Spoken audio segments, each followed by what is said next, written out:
Wanita yang bernama Le mengangkat lentera kuno ke langit dan mengeluarkan seberkas api nesen putih dari mulutnya, menyalakan lentera kuno tersebut. Dengan kedua tangan membentuk gestur mantra yang menyerupai bunga teratai, dia membisikkan sebuah mantra yang misterius, memanggil sebuah teratai putih di bawahnya yang perlahan mekar. Semua itu dilakukan dengan begitu anggun sehingga ia tampak seperti makhluk dari dunia lain. Mantranya dipenuhi dengan aura kuno yang tak terlukiskan. Kemudian, dengan getaran dari lentera perunggu, ilusi tiba-tiba muncul dari lampu tersebut, membentuk 8 salinan identik dari dirinya sendiri. Mereka mulai berputar di sekitar diri mereka sendiri sebelum terpisah menjadi 3 lingkaran berbeda yang perlahan-lahan berputar satu sama lain. Wanita bernama Le melambaikan jari-jarinya, menembak masing-masing lentera kuno dengan berbagai segal mantra.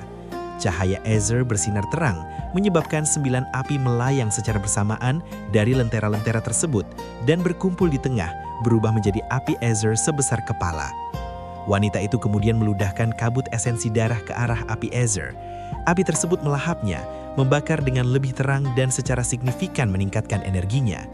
Sesaat kemudian, sebuah teriakan jelas bergema dan seekor burung Aether sepanjang 1 kaki muncul dari dalam api.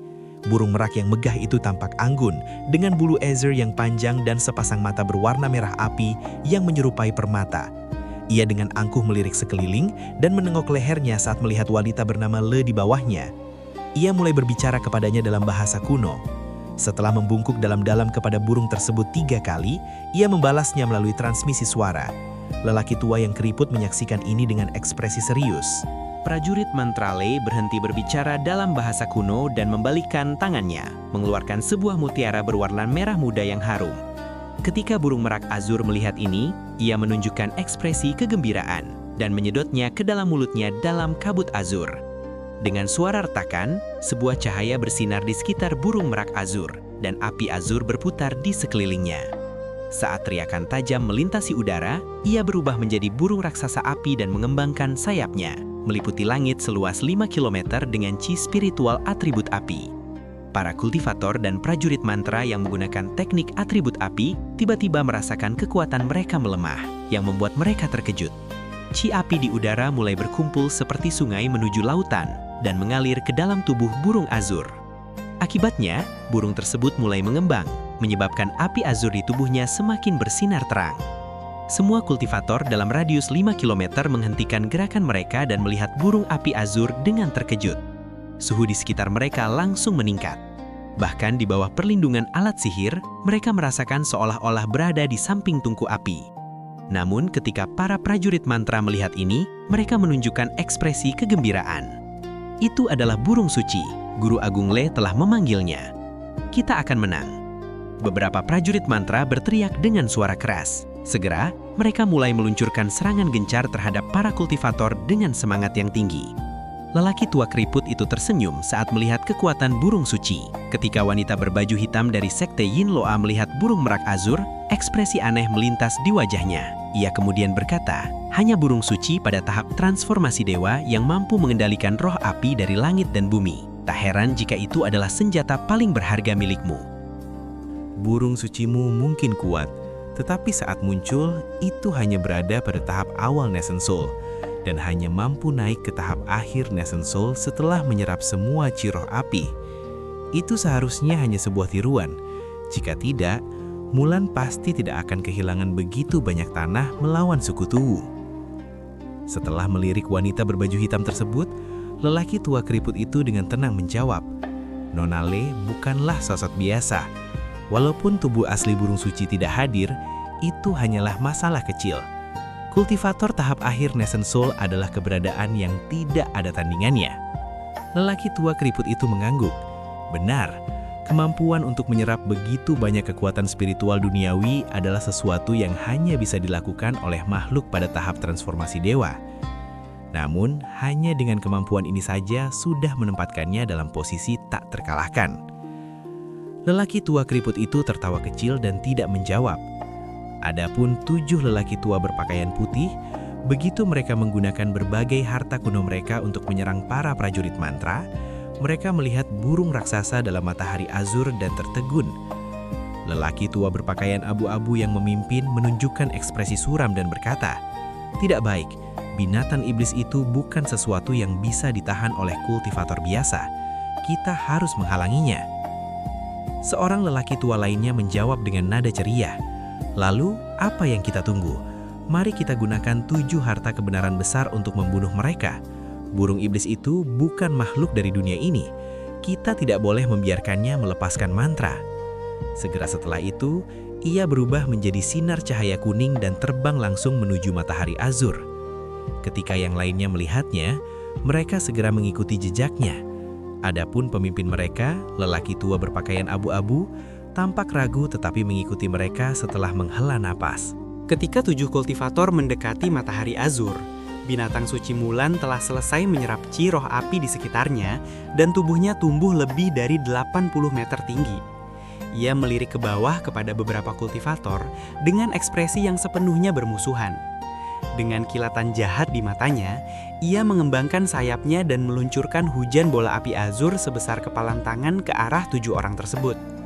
Sebelum 7 lelaki tua itu dapat memulai serangan mereka merasakan gelombang angin hangat. Tubuh mereka segera kering, tetapi mereka merasakan jantung mereka bergetar. Di bawah hujan bola api azur yang luas, lelaki tua berambut panjang itu menepuk kantong penyimpanan dan melemparkan jaring es kristal ke arah bola-bola api tersebut.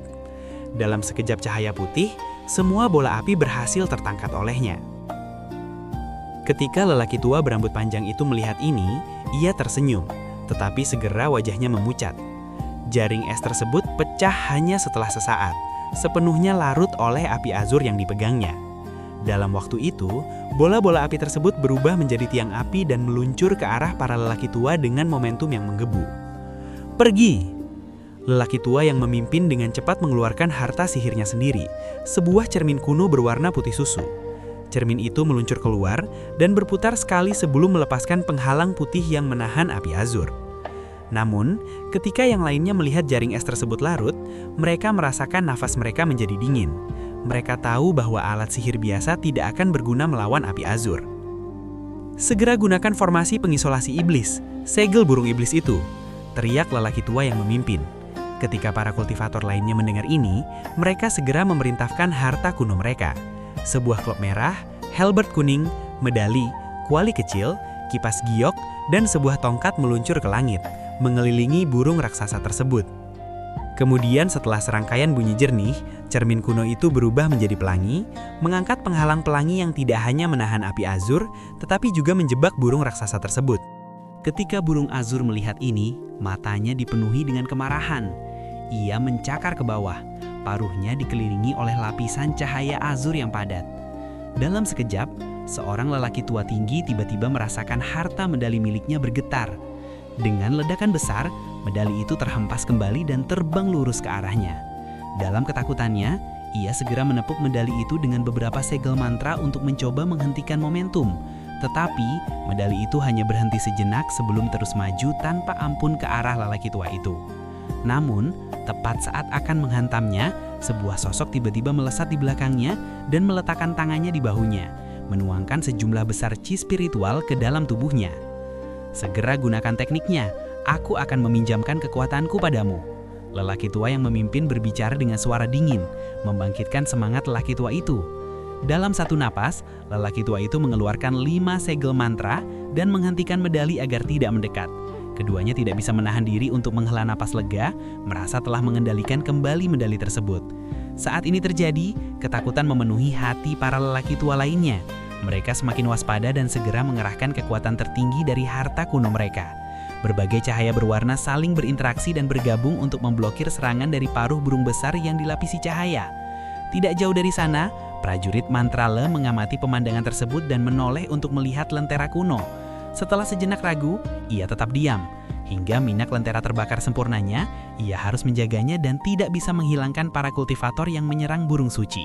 Meninggalkan lentera sendirian akan berakibat fatal. Lelaki tua prajurit mantra itu menunjukkan keterjukatannya saat melihat para kultivator tua mengikat burung suci, tetapi ia tampak tidak memperdulikan hal itu. Ia tidak khawatir tentang burung dewa yang telah mereka sembah selama puluhan ribu tahun. Itu jelas memiliki keunggulan. Terlepas dari seberapa kuat 7 harta sihir itu, mereka tidak ada tandingannya bagi burung suci. Pasti burung itu akan dapat menjatuhkan 7 kultivator sebelum minyak lentera selesai terbakar. Ketujuh orang ini seharusnya adalah pembunuh terakhir dari selatan surga. Dengan pemikiran itu, lelaki tua prajurit mantra itu mengalihkan pandangannya ke arah Longhan, yang berdiri di depan pasukan yang berjumlah lebih dari 1000 kultivator dengan ekspresi muram. Aku tidak menyangka Mulan mampu memanggil burung iblis yang begitu kuat. Ini akan merepotkan. Longhan bergumam pada dirinya sendiri dengan ekspresi muram. Kemudian dengan suara keras, ia berkata dingin, "Segera, lepaskan ilusi roh. Manfaatkan momen yang diberikan oleh 7 kultivator kebenaran besar dan gunakan dengan baik." Segera setelah ia memberikan perintah, beberapa puluh burung yang bersinar dengan cahaya hitam pekat terbang keluar dari barisan kultivator. Selain itu, beberapa kultivator mengeluarkan jimat roh dari kantong penyimpanan mereka dan menempelkan jimat tersebut pada patung. Dalam sekejap cahaya hijau, jimat roh menyatu dengan patung dan para kultivator segera duduk di tanah, tidak bergerak.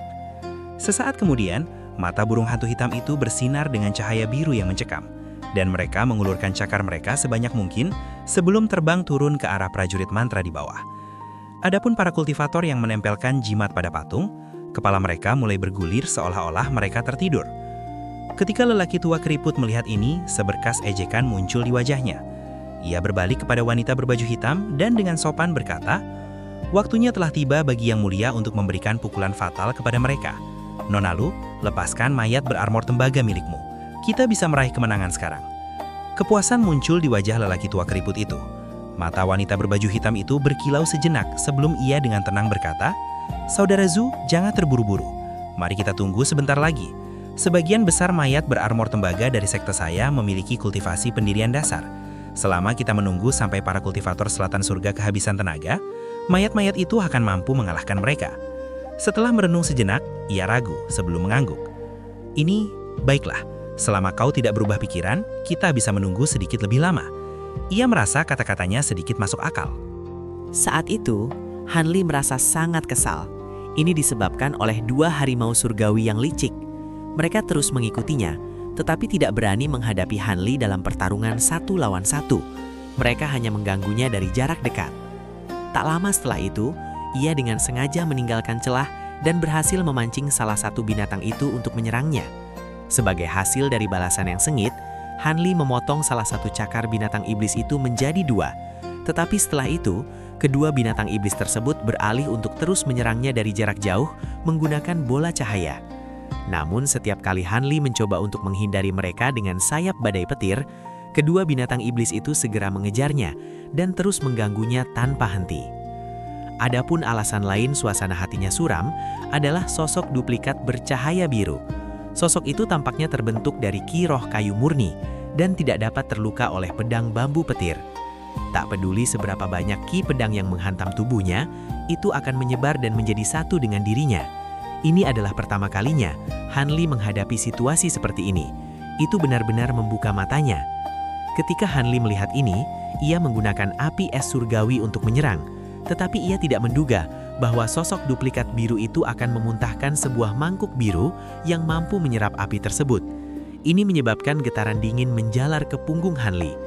Untungnya, karena ia telah mengolah api es surgawi agar menjadi satu dengan tubuhnya, ia dapat memaksa api tersebut untuk melawan keluar dari mangkuk dan kembali ke dalam tubuhnya. Karena jumlah api es yang diolah dalam tubuhnya tidak banyak, bahkan kehilangan sedikit pun terasa signifikan. Akibatnya, Han Li tidak berani menggunakan api apeks ungu. Adapun gunung 1000 lipatan dan harta karun lainnya tidak memberikan dampak yang signifikan. Meskipun sosok duplikat biru itu tidak tak terbunuh, karena setiap luka akan menyebabkan cahaya yang dipancarkannya redup dan bentuknya semakin pendek, itu bukanlah musuh yang bisa ia hadapi dalam waktu singkat. Untungnya, ia tidak memiliki serangan atau harta sihir yang sangat ganas. Ia hanya mampu menyerangnya dengan utas Qi biru, sesuatu yang dapat dengan mudah dihadapi Han Li. Tampaknya sosok duplikat ini hanya ingin menahannya.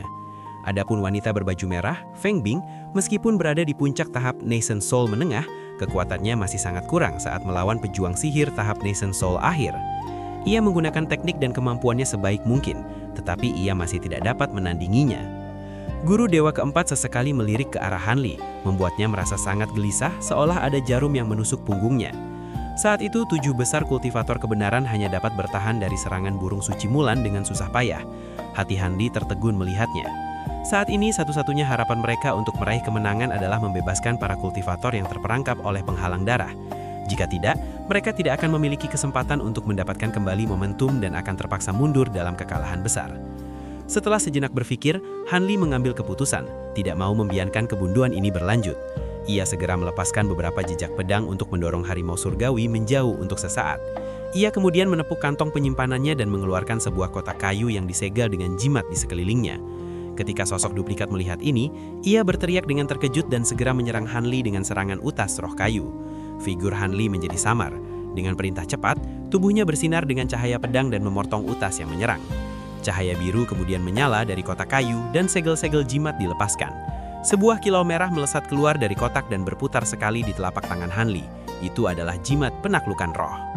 Hanli menempelkan jimat merah itu pada tubuhnya tanpa ragu sedikit pun, dan itu menghilang dalam seberkas cahaya merah. Cahaya biru bersinar dari wajah Hanli saat ia menarik napas dalam-dalam, memanggil sebuah ilusi naga raksasa di depannya.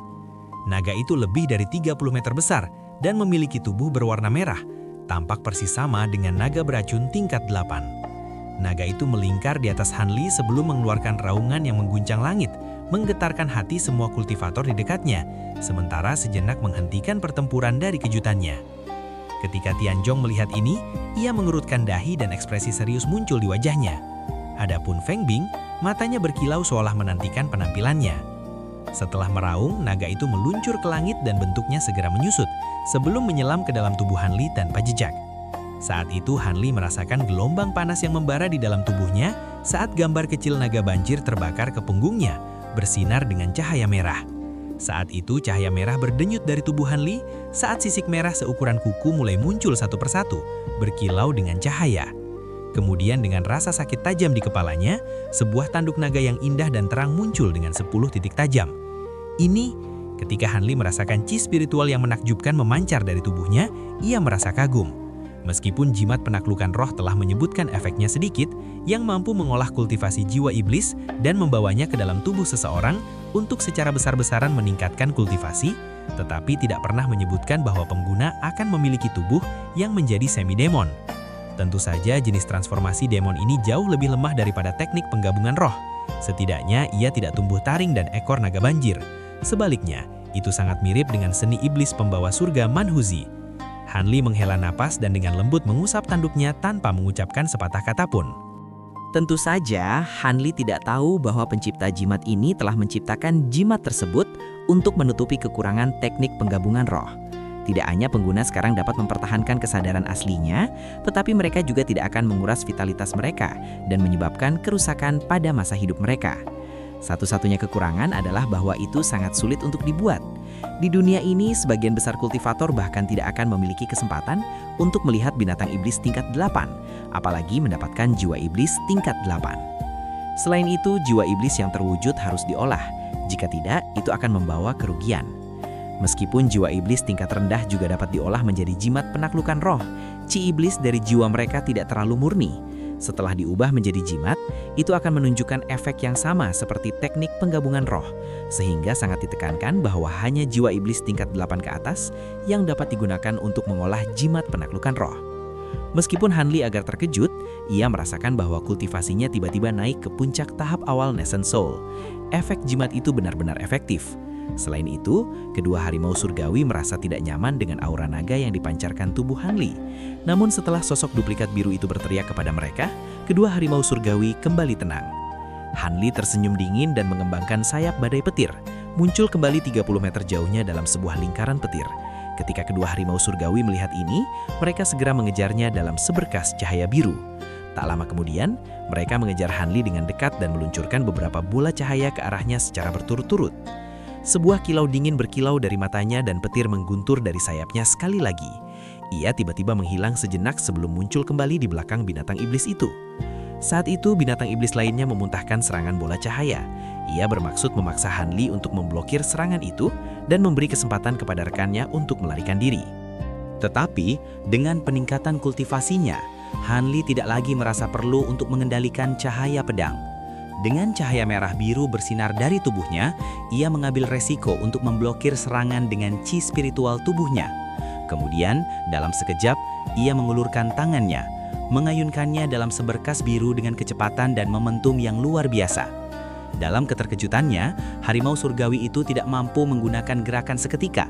Ia hanya dapat memuntahkan inti iblis biru kuningnya untuk mencoba memblokir serangan itu.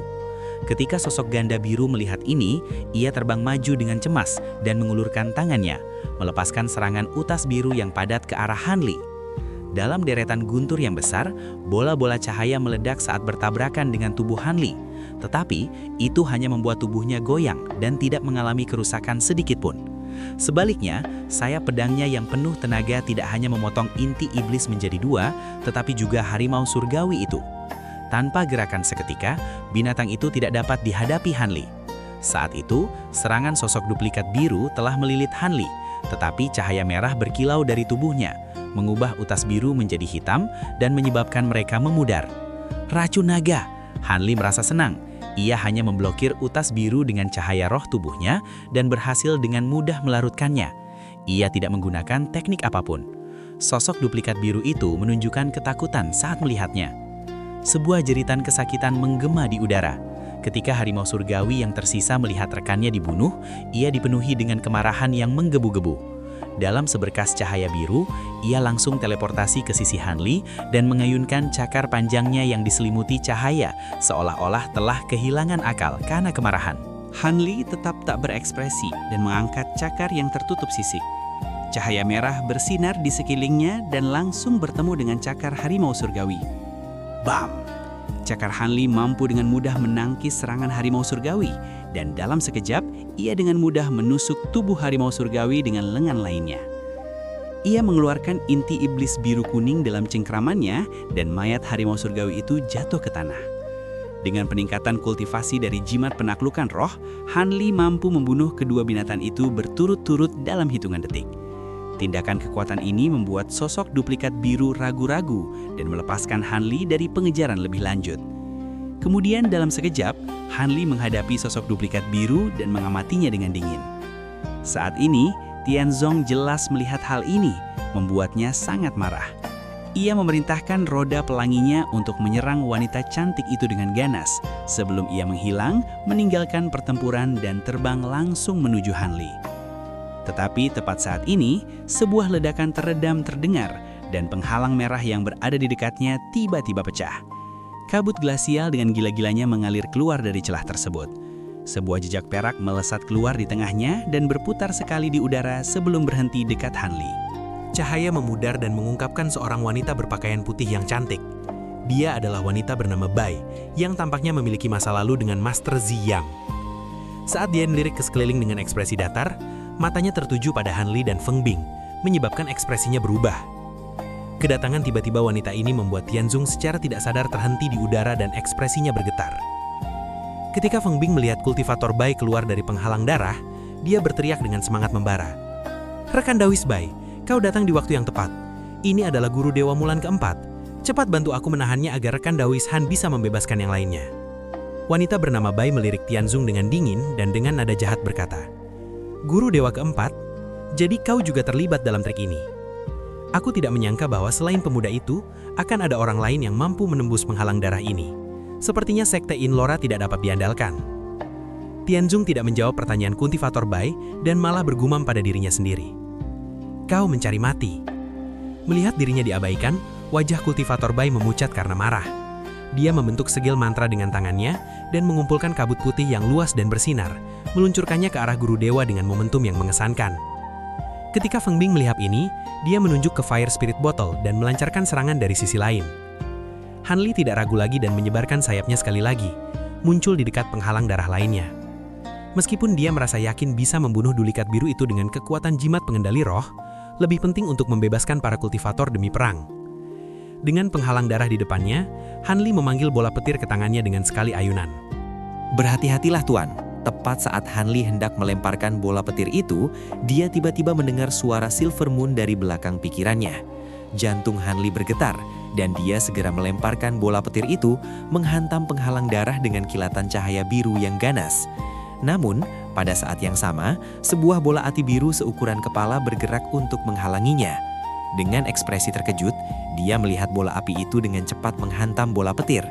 Dengan suara letusan, bola petir itu tenggelam diam-diam dalam api, dan dengan serangkaian perubahan api, ia berubah menjadi burung api biru sepanjang 1 kaki yang melayang di udara.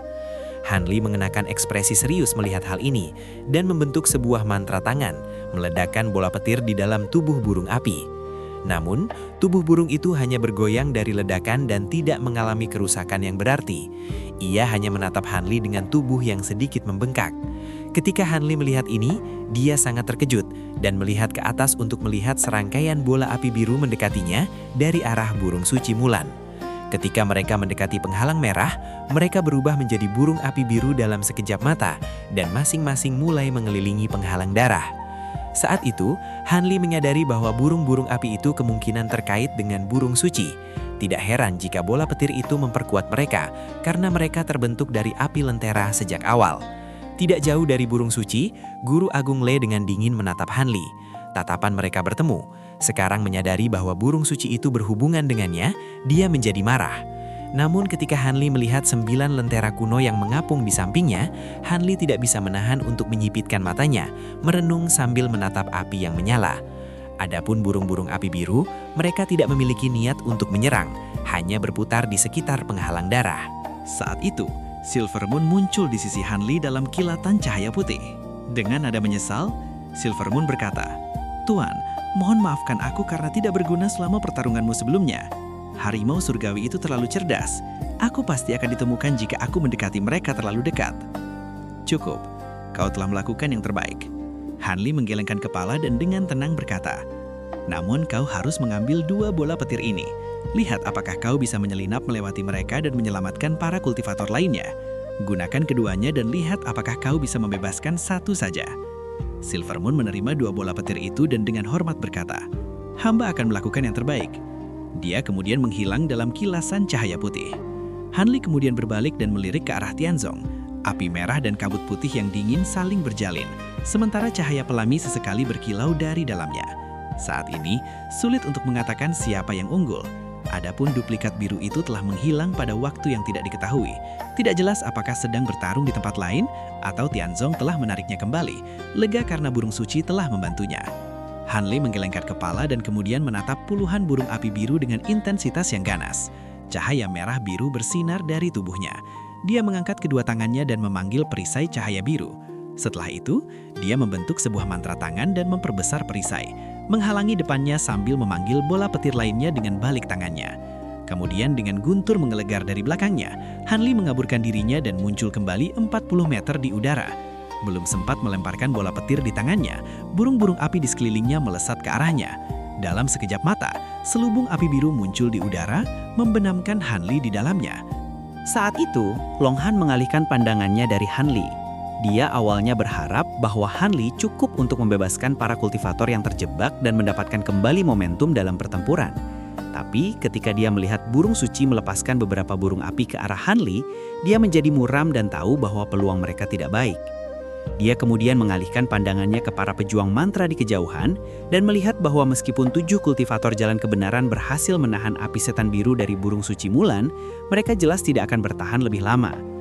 Meskipun burung suci itu saat hanya memiliki kultivasi Nascent Soul akhir, tapi dia memiliki kemampuan dari tahap Deity Transformation.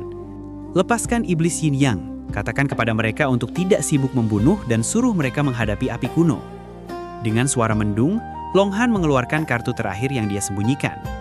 Baik, seorang kultivator sekte Harmonious Bond yang telah menunggu di sampingnya segera terbang untuk menyampaikan pesan. Setelah keributan, 2 peti aneh, 1 hitam dan 1 putih dipanggil.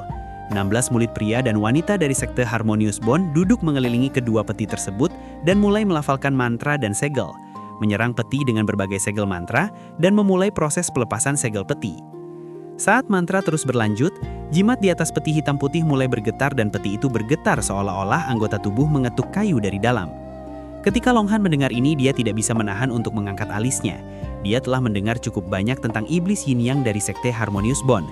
Dikatakan bahwa kedua setan mayat ini dulunya adalah pasangan Dao Ganda dari generasi sebelumnya. Keduanya memiliki kultivasi tahap Nascent Soul awal, tetapi karena suatu alasan mereka mengkhianati sekte Harmonious Bond dan beralih ke jalan Dao Hantu, mengubah diri mereka menjadi mayat hidup. Kemudian ketika keduanya telah meningkatkan kultivasi mereka ingin memusnahkan sekte Harmonious Bond, membunuh lebih dari 100 murid sebelum akhirnya ditangkap hidup-hidup oleh beberapa tetua sekte. Dengan memanfaatkan teknik kuno untuk menghapus kesadaran mereka disempurnakan menjadi iblis hantu Yin Yang yang legendaris. Dikatakan bahwa setan mayat itu sangat kuat, bahkan lebih kuat daripada saat mereka masih hidup. Saat pemikiran ini muncul dalam pikiran Long Han, suara dari peti semakin keras dan keras dengan jimat yang semakin sedikit setiap kali segel mantra menyerangnya. Adapun 32 murid sekte Harmonious Bond yang mengelilingi peti, wajah mereka semakin cemas saat mantra mereka berlanjut, tatapan mereka terfokus pada jimat yang tersisa di peti. Dengan suara letusan, 2 jimat terakhir terbang dari peti dan para murid sekte Harmonious Bond segera menyebar dari tempat itu. Saat itu, ledakan terjadi dari peti, mengisi udara dengan bau amis dengan kemunculan 2 siluet samar, satu hitam dan satu putih. Mereka melesat keluar dari peti dan menghilang ke arah yang berbeda. Murid pria dan wanita yang paling lambat mengeluarkan teriakan menakutkan. 2 orang yang mengenakan jubah dao melompat ke arah 2 murid itu dan merobek tenggorokan mereka, meminum esensi darah yang mengalir keluar. Ketika para kultivator dari sekte Harmonious Bond melihat ini, mereka menghela nafas lega dan berhenti. Adapun para kultivator dari sekte lain, mereka tidak bisa menahan rasa terkejut. Seorang pria tua dengan rambut terurai keluar dari barisan sekte dan dengan tenang berkata, "Bagus, karena setan-setan itu telah mengkonsumsi esensi darah dari seorang pria dan wanita perawan, mereka tidak akan tiba-tiba menyerang orang lain." Setelah itu, dia mengangkat tangannya ke 2 siluet dan menunjukkan 2 pelat perunggu hijau yang diukir dengan karakter jimat. Kedua pelat itu kemudian memancarkan cahaya abu-abu ke arah kepala setan mayat tertanam di dalamnya. Kedua setan mayat itu bergetar dan berhenti menyedut darah. Mereka perlahan berdiri dan terbang kaku ke depan barisan kultivator. Saat itu, penampilan asli mereka bisa terlihat, membangkitkan banyak teriakan kagum. Iblis mayat Yin Yang ternyata adalah seorang pemuda dan pemudi. Keduanya memiliki penampilan yang halus. Pria itu memiliki alis tajam dan mata yang cerah, sementara wanita itu terlihat anggun.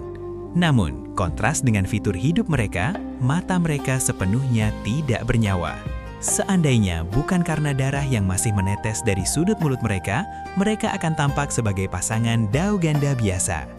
Namun, mereka mengeluarkan bau busuk yang tak terlukiskan di sekitar mereka, membingungkan siapa saja yang menghirupnya.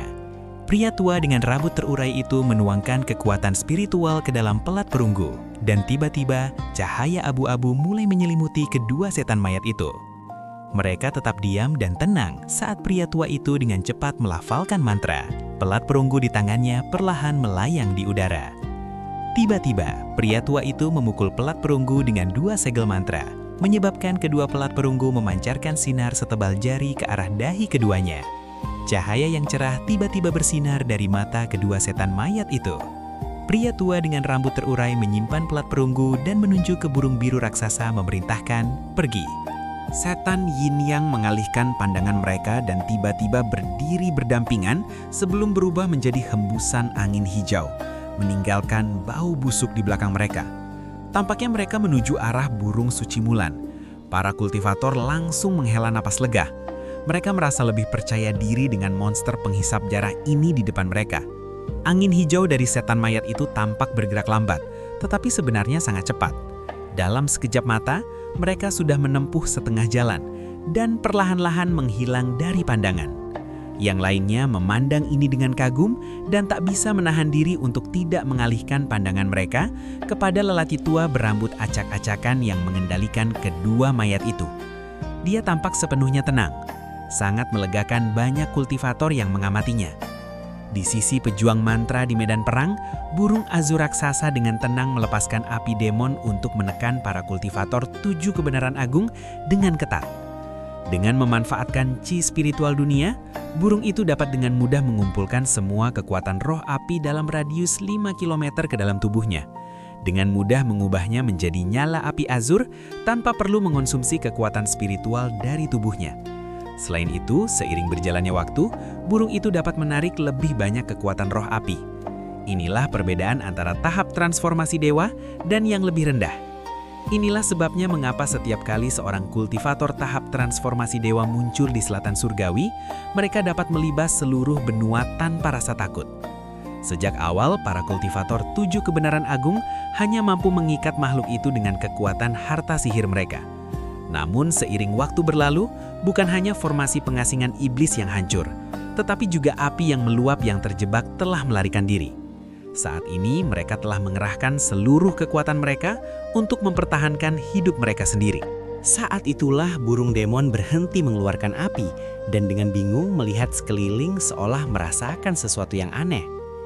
Dengan teriakan mendadak, burung itu mengembangkan sayapnya dan cincin cahaya azur melingkar di sekelilingnya, menutupi area lebih dari 300 meter. Dengan suara retakan, awan asap hijau yang hampir tidak terlihat muncul di tengah cahaya. Setelah itu, setan Yin Yang muncul dari dalamnya. Dengan penyamaran mereka yang terbongkar, kedua setan itu mengerang keras dan bergerak-gerak sebelum mengalami transformasi. Dengan rambut merah dan kulit hijau, tubuh mereka tumbuh hingga tinggi 6 meter. Jari-jari mereka bergetar, meluncurkan beberapa puluh benang cahaya abu-abu ke arah burung raksasa itu. Burung azur itu terhenti sejenak sebelum berteriak marah. Ketika melihat serangan para setan, burung itu membuka mulutnya dan mengeluarkan tiang api azur dari mulutnya. Pada saat yang sama, ia mengembangkan sayapnya dan melingkupi tubuhnya dalam badai api azur, mengangkat gelombang api azur setinggi 40 meter menuju kedua setan. Melalui teknik yang tidak diketahui, setan Yin Yang mampu mengatasi serangan ini dengan memancarkan benang Ciandet, memungkinkan mereka untuk bertahan dari serangan api demon dan melanjutkan serangan mereka. Dengan perhatian dari burung suci yang teralihkan dari para kultivator 7 kebenaran, mereka dapat menggabungkan harta mereka kembali dengan semangat yang diperbarui dan menampilkan kekuatan mereka sekali lagi.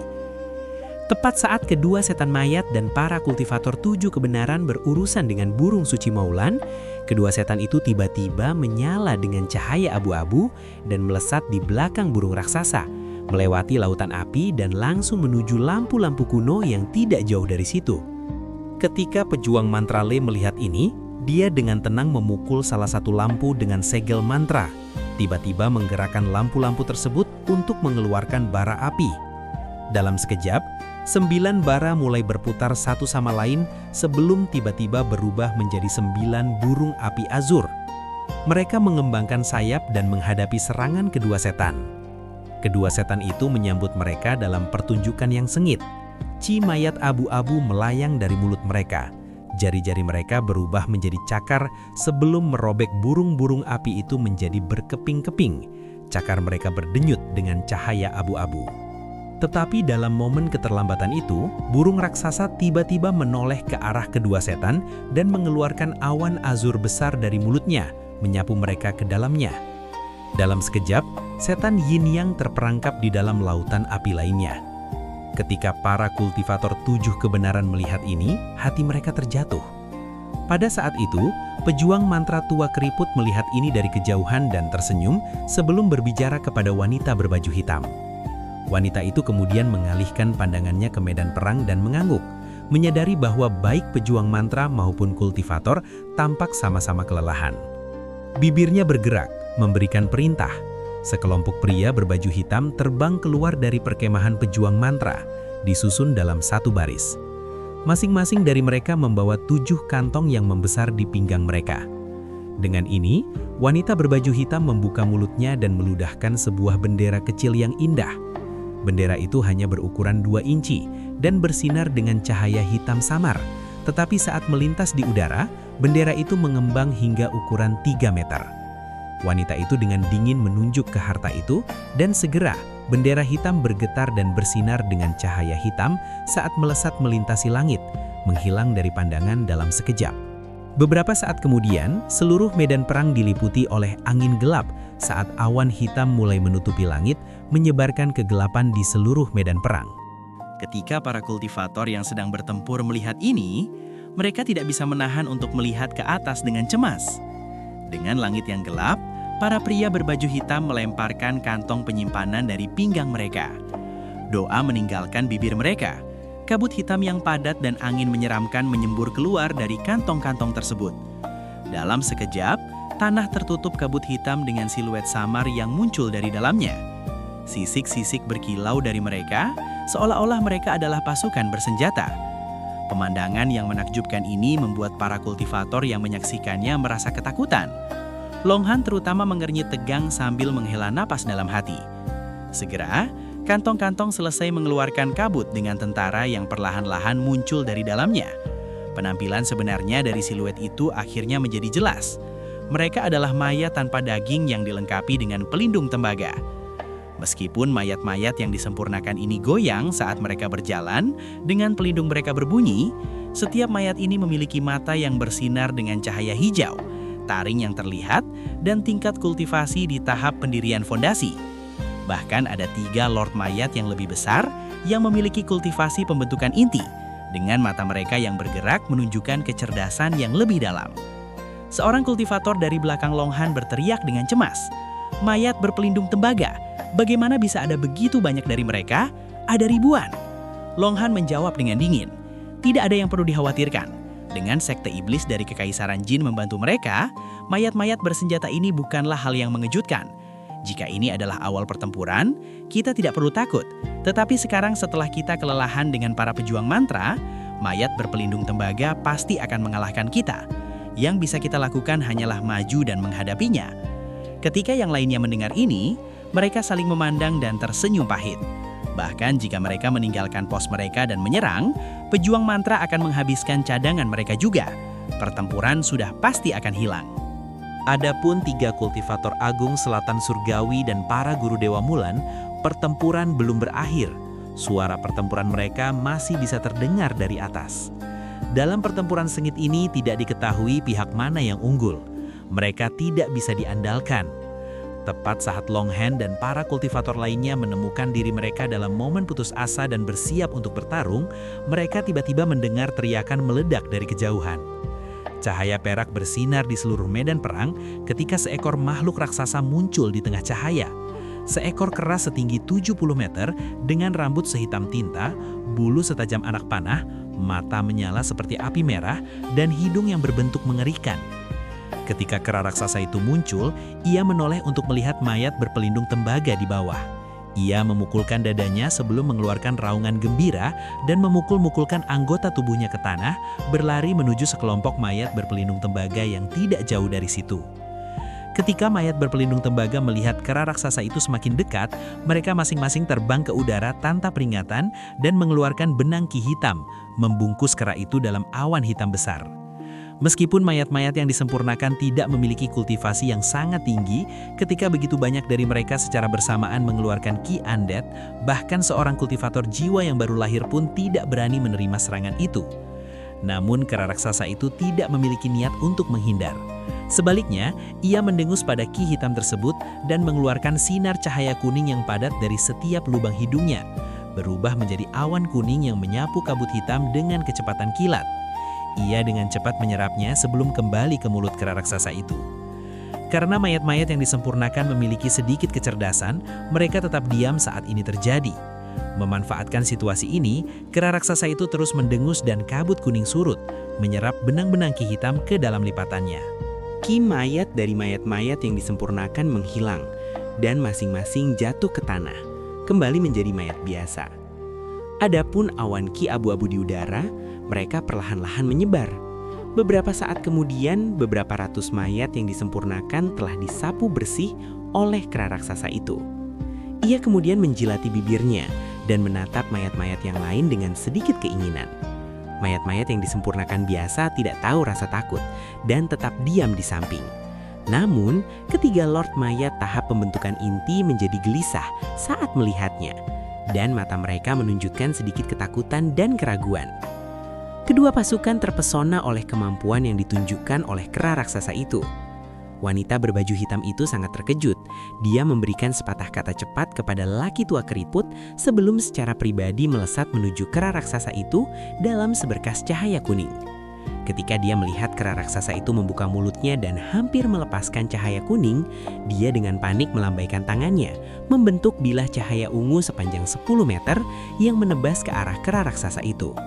Tetapi sebelum bilah itu dapat mengenai kera raksasa, suara petir bergemuruh dan cahaya perak muncul.